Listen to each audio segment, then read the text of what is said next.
Well, let's bring you some more on this. I'm joined in the studio by our international affairs commentator, Douglas Herbert. Doug, a good place to start. Who are the Gauls? Yeah, the Gauls have gotten a bad historical rap, if you will. Indeed. You know, look, when you talk about French national identity, the Gauls are really sort of the touchstone. They are the reference point.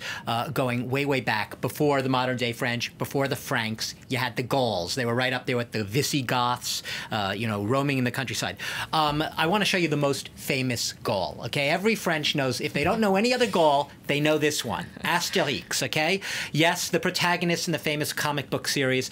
Literally, he was the invincible, fearless, cunning, mustached warrior who led what was called the Little Gaulish Village in what is modern-day France, taking on, basically they went around swilling wine and roughing up Romans who ultimately came and took them over. But at the origin, the Gauls they were sort of a confederation around what is modern-day France of all these Celtic tribes. There were literally dozens of them. And the ones featured in Asterix are a band of one of those tribes. They become sort of a touchstone in the French imagination. I want to now show you a map to just give you a sense of where they lived, the Gauls, because it's going back to the touchstone of national identity. You see a colored chart there. But basically, you had a period which was pre-Roman, which was when the Gauls really sort of held sway and dominion over modern-day France. You had different regions. You had the Lyonnaise region up in the northwest, Aquitaine. Down at the bottom, you had Narbonnaise. You had the Belgique region, which is modern-day Belgium. And you had that upper red corner there, Germanie, which was sort of the northern part. Beyond that, it was all heathen. I said they got a bad rap.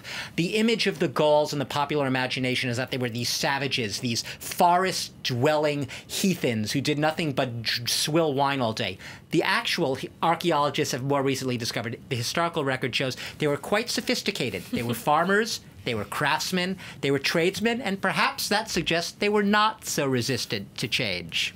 So the Gauls, they're getting a bad rap, but as you say, perhaps not true. I mean, if we take this back to Emmanuel Macron, he's extremely measured in what he says. There are some who think this is a very calculated comment to make. It was a calculated comment. Look, Emmanuel Macron, he campaigned on reform to change France, and he claims that even after 1 year, there's already a change in the French mindset. Things are shifting, and French are opening up. And when he says he meant this humorously, he doesn't see these comments the way his political opponents does. His political opponents are seizing this as a lightning rod to attack Macron as scorning, showing contempt for the French and their heritage, because, you know, French children's textbooks used to start with the line, nos ancêtres les Gaulois, our ancestors, the Gauls. So insulting the Gauls is like insulting the French. Macron doesn't see it that way. He's basically, what he was saying in this speech is he was saying you can sort of embrace your identity, your identity. In this case, the Gauls are at the base, the French national identity way back when.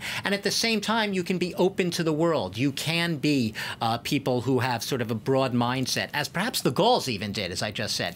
So there is not really, in his opinion, sort of a contradiction in terms here. He can be humorous about the Gauls. He can take a pot shot at them without being contemptuous and scornful of the French and their history. That's at least the way he sees it. His opponents right now, and he's been under a lot of pressure, do not quite see it that way. They're seizing on this as another sort of way to go after Macron as being above it all, contemptuous and arrogant.